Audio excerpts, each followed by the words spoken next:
Good thing we're not Anglican. It's a good thing we're not Anglican. Try it from here. See if this works.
Thank you, Sheila. To acknowledge this traditional territory is to recognize its longer history, one predating the establishment of European colonies, and it's also to acknowledge this territory's significance for the Indigenous peoples who lived and continue to live upon it, and whose practices and spiritualities were tied to the land and continue to develop in relationship to the territory and its other inhabitants today.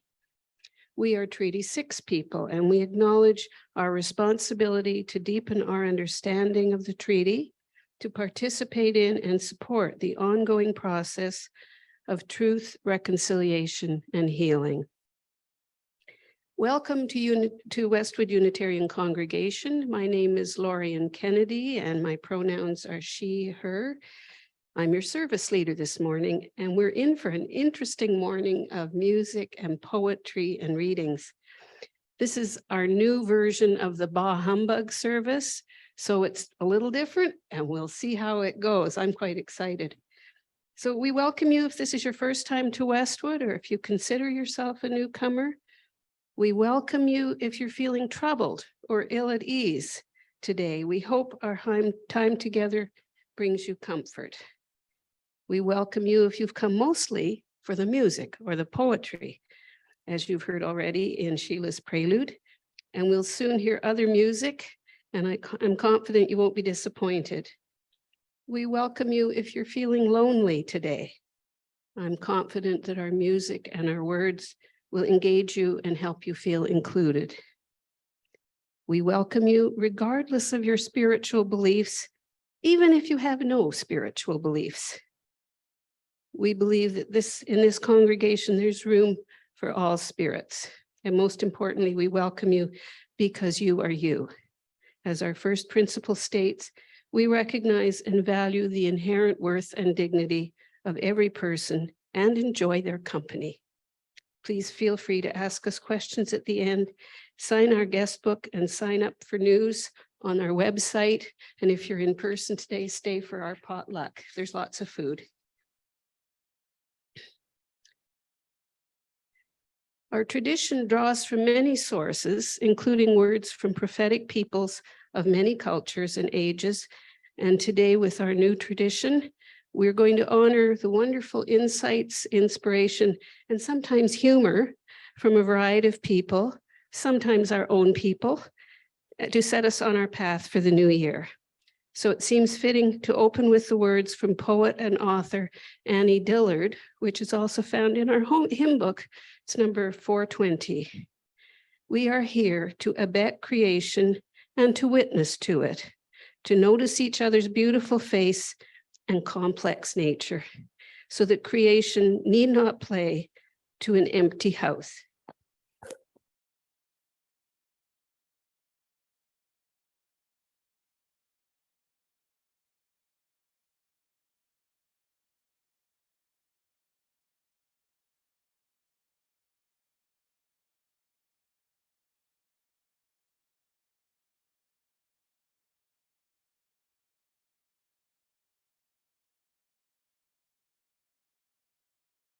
For our first hymn, Do You Hear?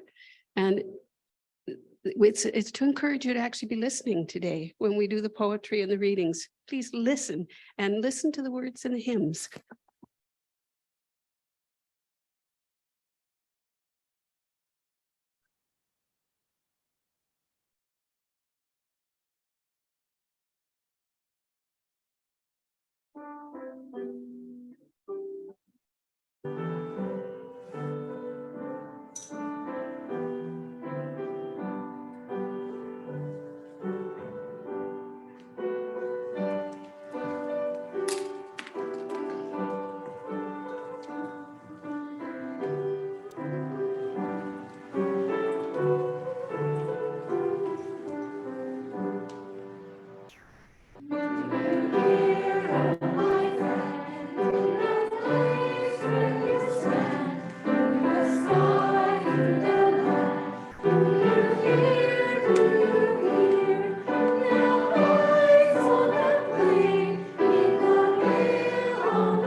Candles of Joy and Concern is a moment in our week that gives us the opportunity to hear about something important that's going on in your lives and the lives of those around us, and to celebrate what brings us joy and to share what's weighing on our hearts. Are there any people online who are interested in sharing? If you are, please put up your hand and Hannah will bring you onto the screen. We'll give her a moment.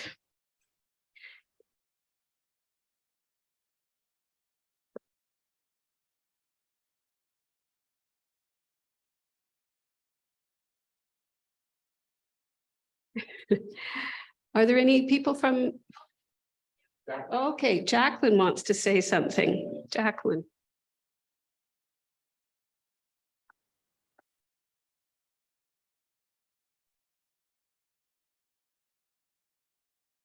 Good morning. I would like to light a candle for Marge Foth. She would have turned 80 this Wednesday. So this is happy birthday, Marge. Anyone else on Zoom? Is there anyone else here who'd like to light a candle? Oh, please come. Speak first. Good morning, Westwood. After a long pause of deliberation, I had decided back in December that I was going to take a leave of absence from Westwood. We have shared 22 years together. I was a month before my 12th birthday when I first stepped in these doors. And I wish I could light 22 candles. I love you all very much. From my heart to yours. May love guide the way always.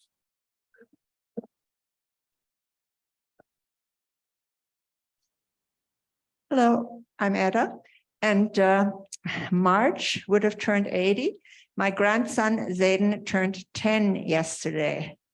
So he's in a double digit now, and we had a nice birthday party.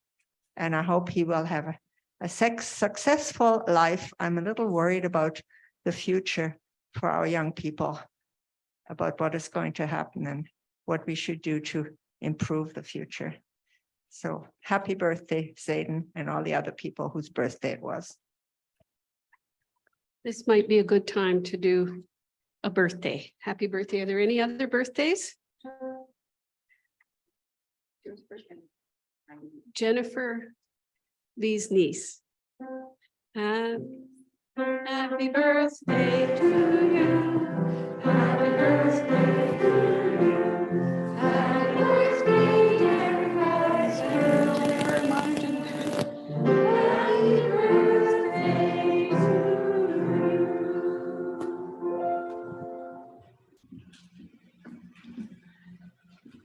This is a birthday candle also.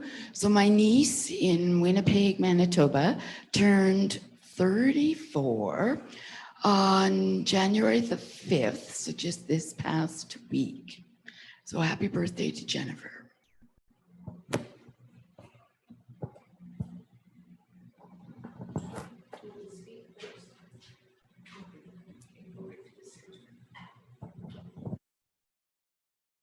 Hi, folks. Can you hear me through this mask? Good. I'm not your regular church man, but I bring to you a new book, which is all about the maker's children other than humans, all the wild animals.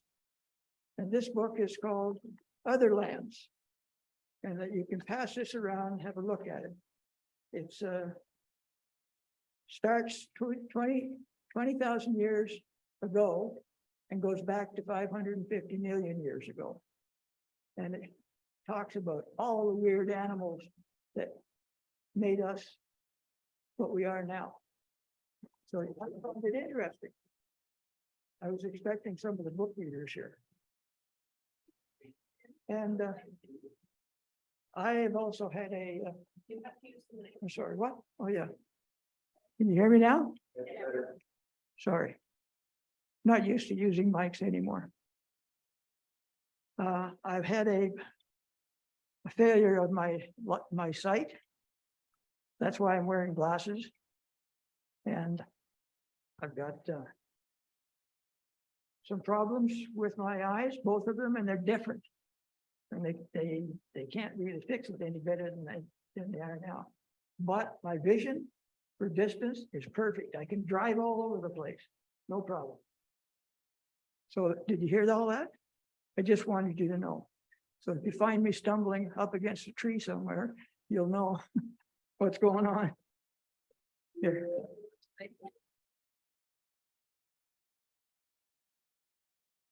Jerry. I'll light one final candle for all those thoughts and concerns that remain in our hearts and all those joys we're excited to share with other people.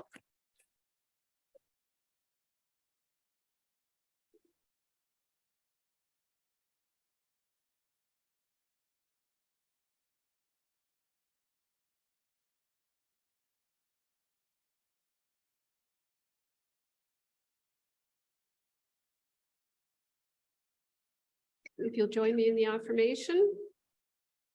May the light of these candles inspire us to use our power to heal and not to harm, to help and not to hinder, to serve the spirit of truth in loving affection and trusting hope. So each week during our Sunday service, we take a few minutes to acknowledge the gifts we bring to and receive from this compassionate community, gifts of talent, time, and treasure. Today, we're blessed with the musical talent of Sheila, Killoran, as well as gifts of time and service from those who plan and greet and coordinate our sound and video systems and clean up after. So Tex, Hannah, Bill, who's online, and Rebecca, Linda Axley, she stepped out to monitor the kitchen, I think. And we encourage you to give a gift of treasure to help support Westwood. And the information for doing so is on the right-hand side of this slide. And also a special thanks this morning to Dave. Our new filters are finally here, and thank you, Dave, for putting those boxes together. So please don your masks again and join me as we sing From You I Receive.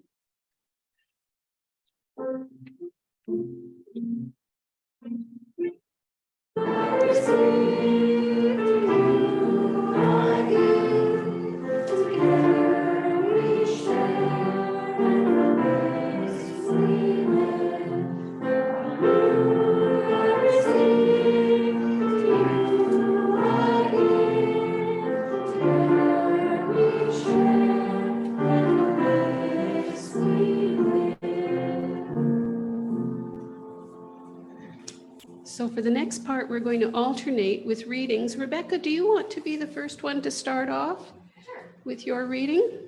We're sort of going to alternate a couple of readings, and then we'll do a hymn, and we'll go back and forth, and we'll see how the time works out. We have more readings probably than we'll need, but we'll start with Rebecca, and then I'll do Carl right after.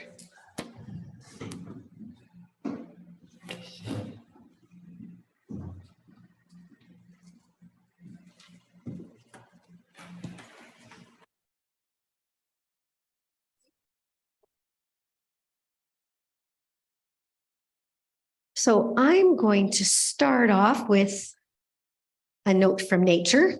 And this is a poem by Christina Rossetti. She also wrote In the Bleak Midwinter, and I think she's got one in our hymn book as well. Anyway, Christina Rossetti, A Wintry Sonnet. A robin said, "The spring will never come, and I shall never care to build again." A rosebush said, "These frosts are wearisome. My sap will never stir for sun or rain." The half moon said, "These nights are fogged and slow. I neither care to wax nor care to wane." The ocean said, "I thirst from long ago, because earth's rivers cannot fill the main." When springtime came, Red Robin built a nest and trilled a lover's song in sheer delight. Gray hoarfrost vanished, and the rose with might clothed her in leaves and buds of crimson core. The dim moon brightened. Ocean sunned his crest, dimpled his blue, yet thirsted evermore.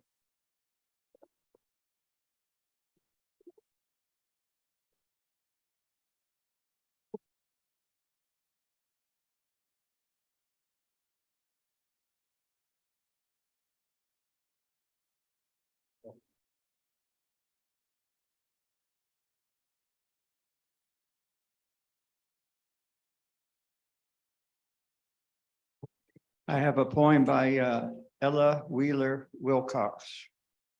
Get my glasses on straight. It's called the year, looking at the past year. This is from 1910, I think she wrote it. What can be said in New Year rhymes that's not been said 1,000 times? A new year's come, the old years go. We know, we dream, we know. We rise up laughing with the light. We lie down weeping with the night. We hug the world until it stings. We curse it then and sigh for wings. We live, we love, we woo, we wed. We wreathe our brides, we sheet our dead. We laugh, we weep, we hope, we fear, and that's the burden of the year.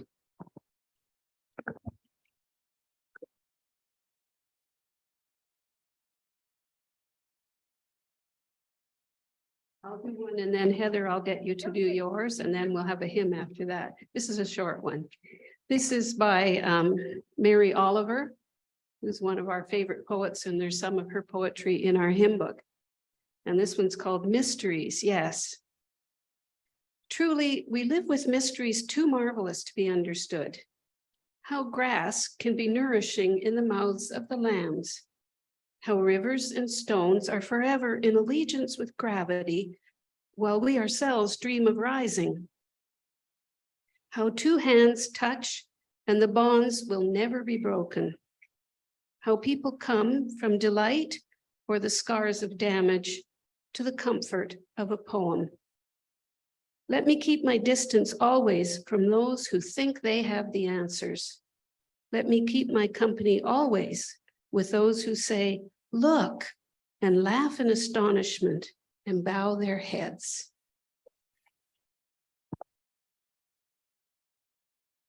Heather, you can take your mask off if you wish. Yeah.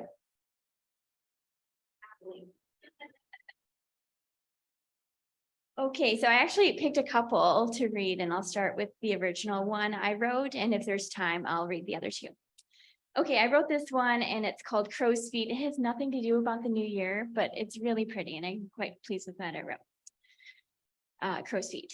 Yesterday, the sun went down, and the zillionth day closed without you. It's the end of August, and my silly little heart still sings you happy birthday.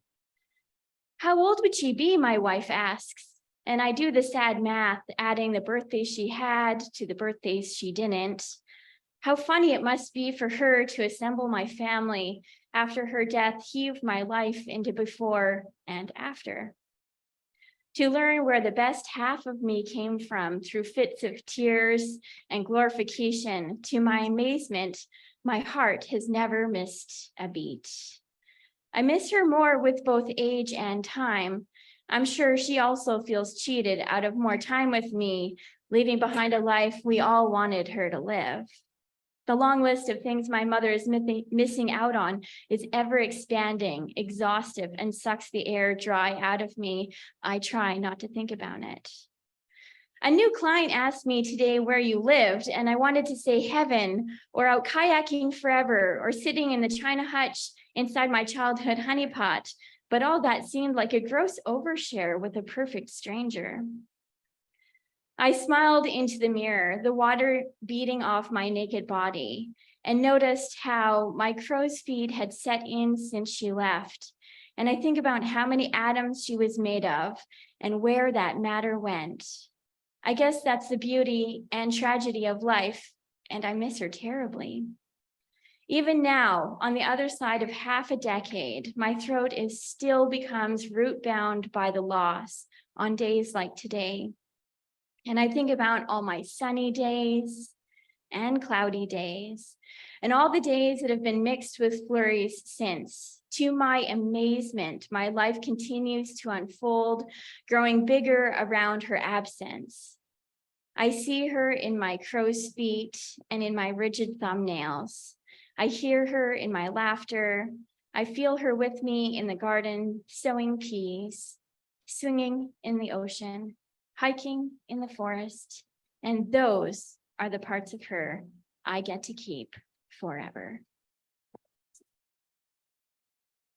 Thank you, Heather. Why don't we do a hymn now?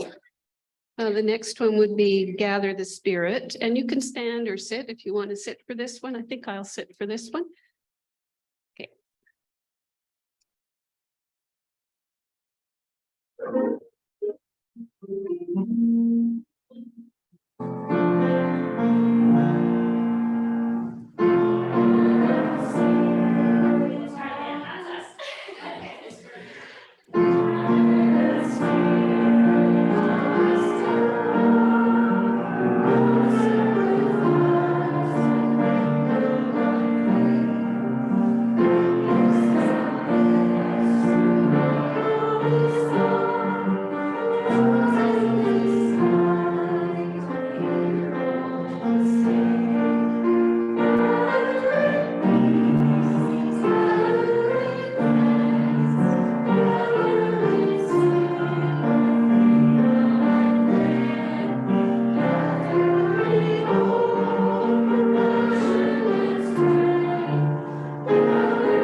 Okay, I'm going to read something I just came across this week. So it's sort of one I hadn't planned to read, but it just fits so well. And it's from the UU Hysterical Society.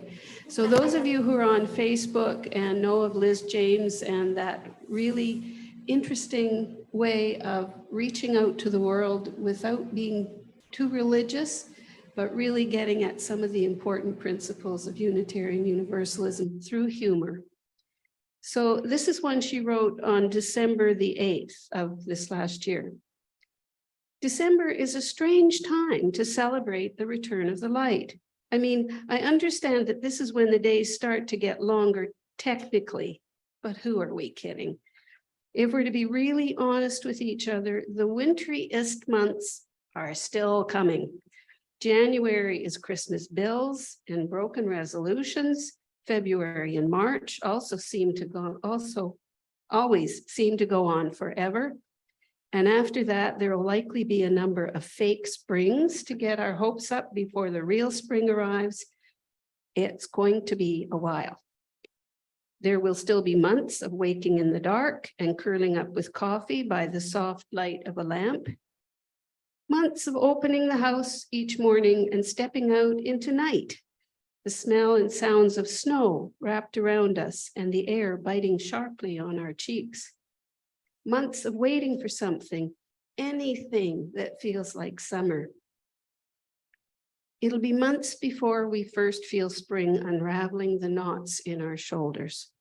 So you have to wonder who picked this moment to celebrate. Seriously, whose dumb idea was this?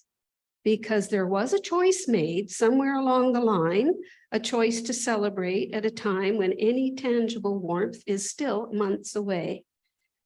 But some very observant person was able to notice that the sun had turned a corner. In the middle of what felt indisputably like winter, there was just a little more light. It's always that way, I think, with the actions that start small and grow over time. With the first few bowls of soup that becomes an organization that feeds people and changes thousands of lives. With great discoveries, great art.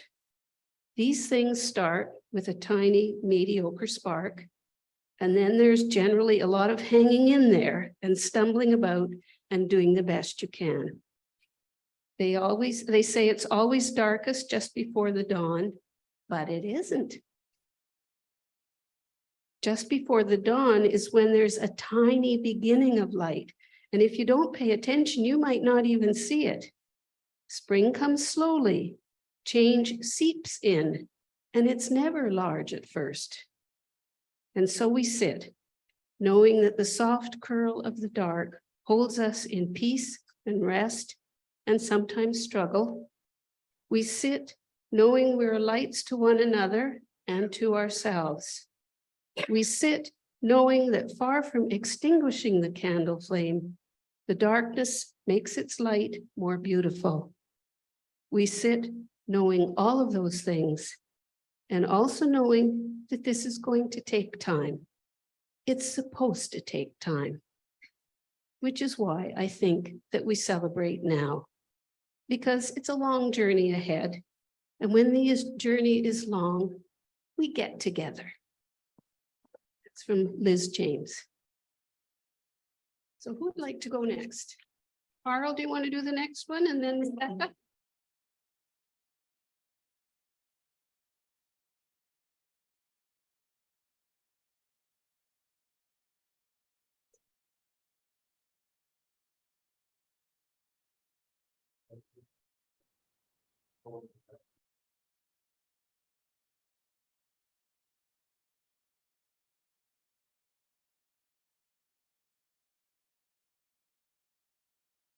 This is from William Cullen Bryant, a song for New Year's Eve. Stay yet, my friends, a moment, stay. Stay till the good old year, so long companion of our way, shakes hands and leaves us here.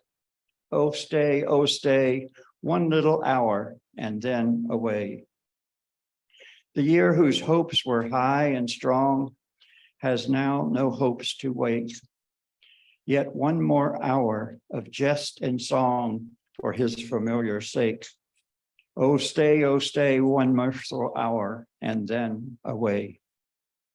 The kindly year his liberal hands have lavished all his store, and shall we return from where he stands because he gives no more? Oh, stay, one grateful hour, and then away. Days brightly came and calmly went, while yet he was our guest. How cheerfully the week was spent, how sweet the seventh day's rest. Oh, stay, one golden hour, and then away. Dear friends, we were with us, some who sleep beneath the coffin lid. What pleasant memories we keep. Of all they said and did. Oh, stay, one tender hour, and then away. Even while we sing the smiles his last, and leaves our sphere behind, the good old year is with the past. Oh, be the new as kind, and stay, one parting strain, and then away.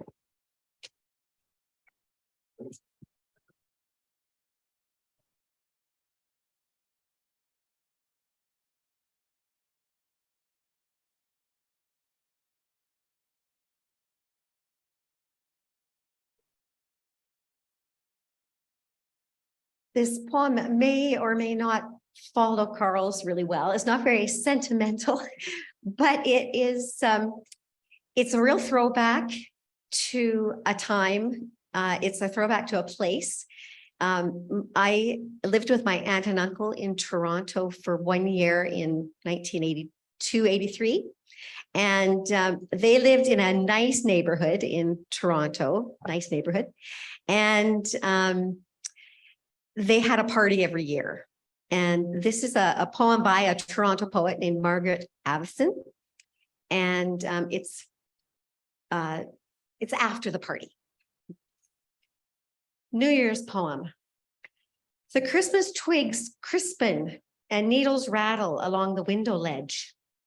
A solitary pearl shed from the necklace spilled at last week's party lies in the suety, snow luminous plainness of morning on the window ledge beside them.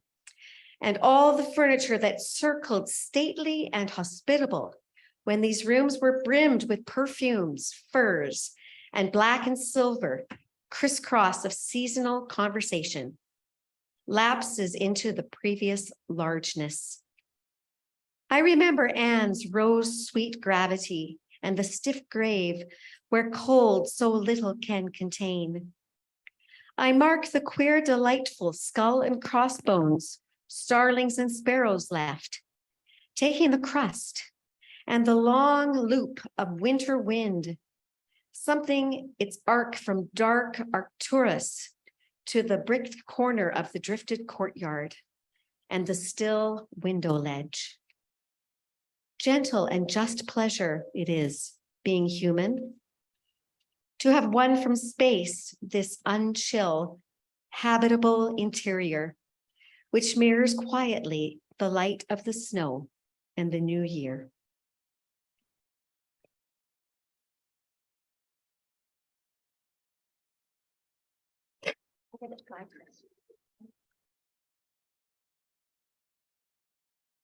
Well, I couldn't be part of a poetry service and not read my favorite poem from Mary Oliver. And it's called Wild Geese, and you probably already know it. Okay. Okay. Wild geese. You do not have to be good. You do not have to walk on your knees for 100 miles through the desert repenting. You only have to let the soft animal of your body love what it loves. Tell me about despair, yours, and I will tell you mine. Meanwhile, the world goes on. Meanwhile, the sun and the clear pebbles of the rain are moving across the landscapes, over the prairies and the deep trees, the mountains and the rivers. Meanwhile, the wild geese, high in the clean blue air, are heading home again. Whoever you are, no matter how lonely, the world offers itself to your imagination, calls to you like the wild geese, harsh and exciting, over and over, announcing your place in the family of things.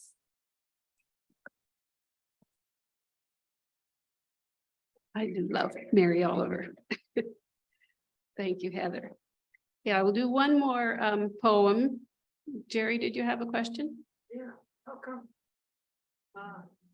You limited to poetry. Well, this is a poetry service. That's why. That we're limiting it to poetry and readings because it's a poetry service. That's the topic for today. Okay. We'll do one more poem and then we'll go to the next hymn. But this is a poem.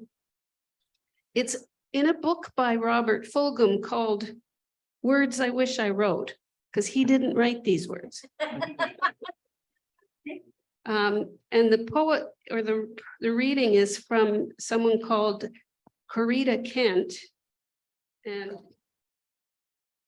Corita Kent was a Roman Catholic nun, a member of the Immaculate Heart community in Los Angeles, and she was an inspiration to him as an artist and a teacher of art, able to find meaning in common things and to inspire the least talented high school student to make art. And I picked this because it sort of struck me that we can put a lot of time and energy into really serious things, but sometimes we need to think about how important it is just to be putting energy into celebrations. So here's her words. The Balinese have much to teach us about the non-art of celebration. The making of splendid occasions occupies much of their time. If you ask a Balinese what he does, he will proudly answer, I'm a Barras dancer, or I'm a mask maker. If you persist and ask again, no, I mean, how do you get your rice? He loses interest. His voice drops. He may turn away, deciding this is a pretty boring conversation. Oh, that, he will say. So our next hymn is The Ceaseless Flow of Endless Time.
Very few actual New Year's hymns.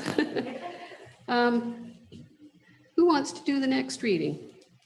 Rebecca, did you have another one? Okay, Carl, did you have any more? I have a bunch more. I'll do another Mary Oliver one. Oh, okay, good. Sheila has one. Do you want to do yours now? Yeah.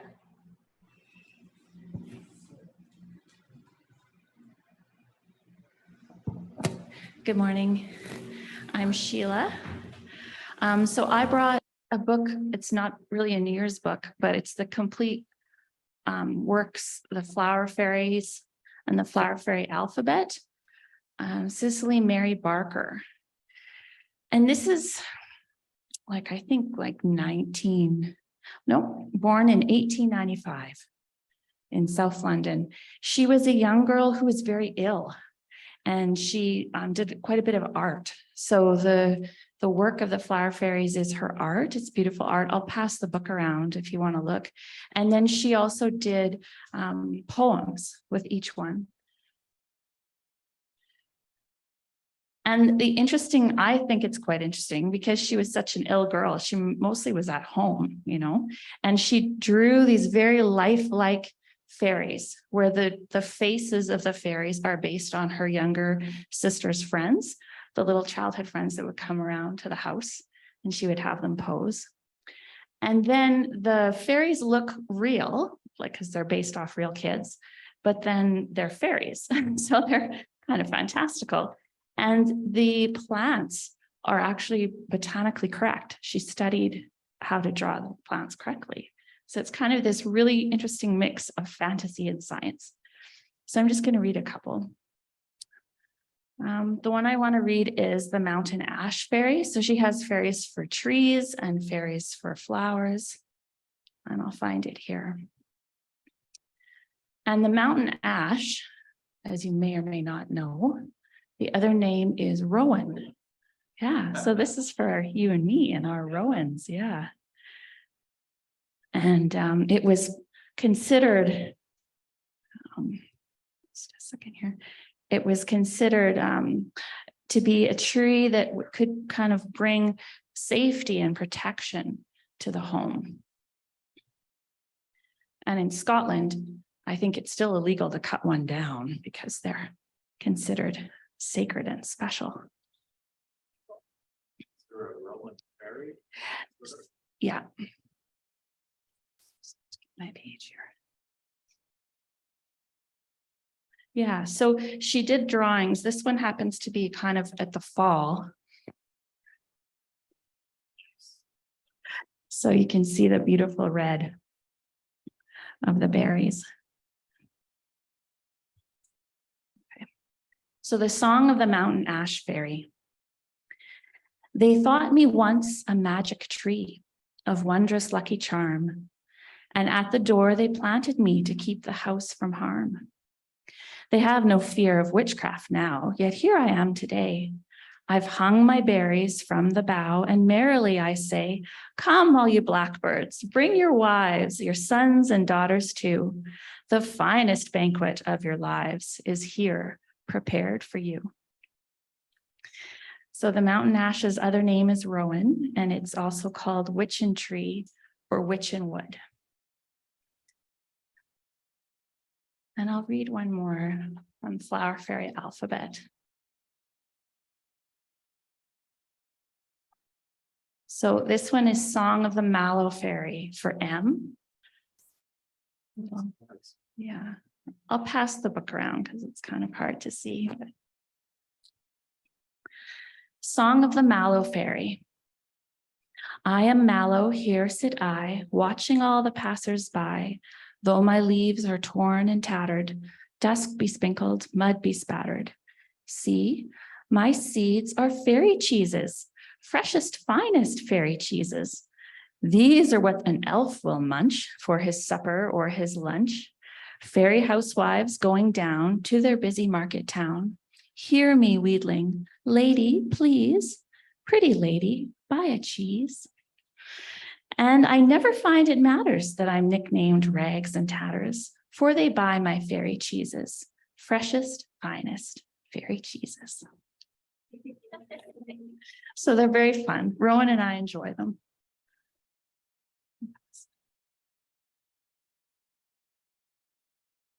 Thank you, Sheila. So nice your daughter's named Rowan.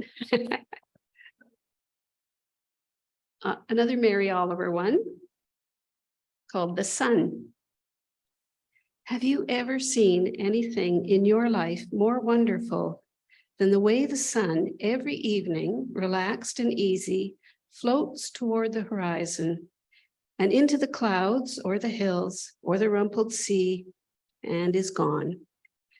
And how it slides again out of the blackness every morning on the other side of the world, like a red flower streaming upward on its heavenly oils, say on a morning in early summer, at its perfect imperial distance.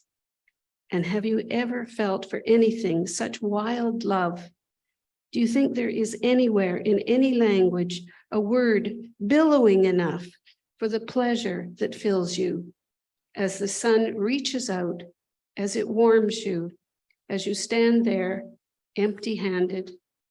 Or have you too turned from this world? Or have you too gone crazy for power, for things? So I thought I have some favorite poems. It's from a little book called Grooks by Piet Hein. Piet Hein was probably the most quoted man in Scandinavia. I'm reading from the back here. His Grooks in Danish, Grook is a name of his own invention, are short aphoristic poems, often wonderfully many-faceted, revealing new perspectives almost from one word to the next. Witty and warm and wise and warmly human, they're the work of a natural classicist. But he was writing them during the Nazi occupation of Denmark, and they were really underground literature. he was hiding as a resistance leader. So these are sneaky little poems, but they pack a punch and they're always really interesting. So he's got a psychological tip here, and they're all short. Whenever you're called upon to make up your mind and you're hampered by not having any, the best way to solve the dilemma you'll find is simply by spinning a penny. No, not so that chance shall decide the affair while you're passively standing there moping. But the moment the penny is up in the air, you suddenly know what you're hoping.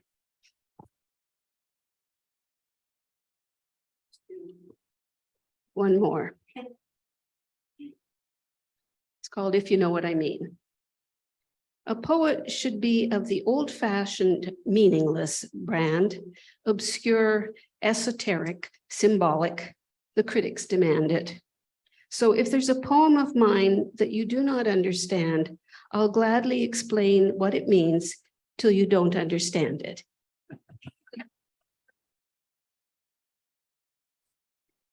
Okay, so I think we'll go to our final hymn, and that will end our poetry reading for this New Year's bah humbug.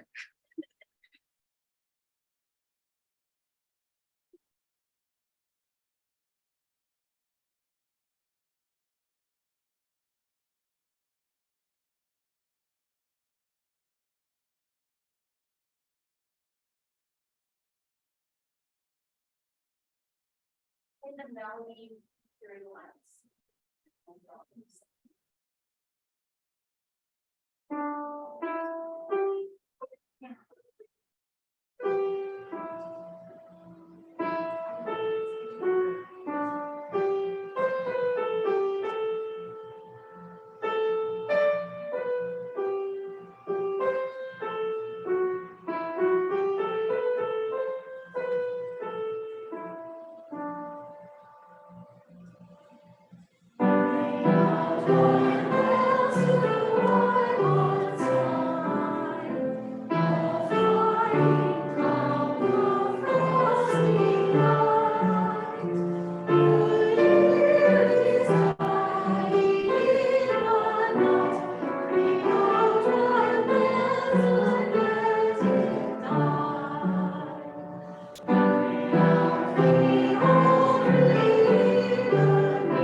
Do that hymn very often, so we're not so familiar with it, but I like the words. It's a little bit tricky for the melody. We'll practice. As our closing words, I have words by Reverend Kathleen McTeague, who is a UU minister. We come together this morning to remind one another to rest for a moment on the forming edge of our lives, to resist the headlong tumble into the next moment until we claim for ourselves awareness and gratitude, taking the time to look into one another's faces, to see their communion, the reflection of our own eyes. This house of laughter and silence, memory and hope is hallowed by our presence together.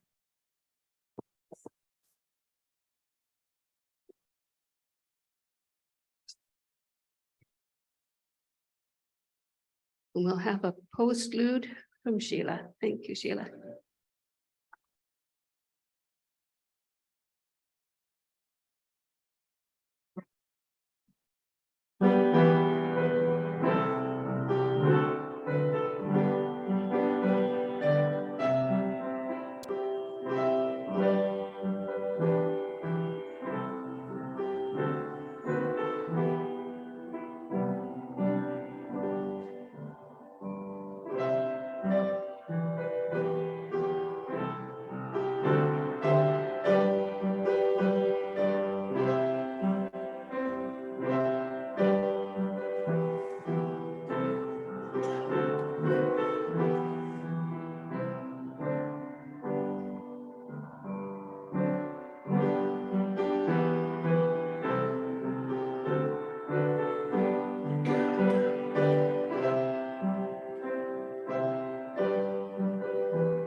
Stay if you can and join us for our potluck, which will get set up here shortly. And for those of you on Zoom, if you want to stay and join a breakout room, I think Bill can set that up for you. Have a wonderful weekend. Bye-bye.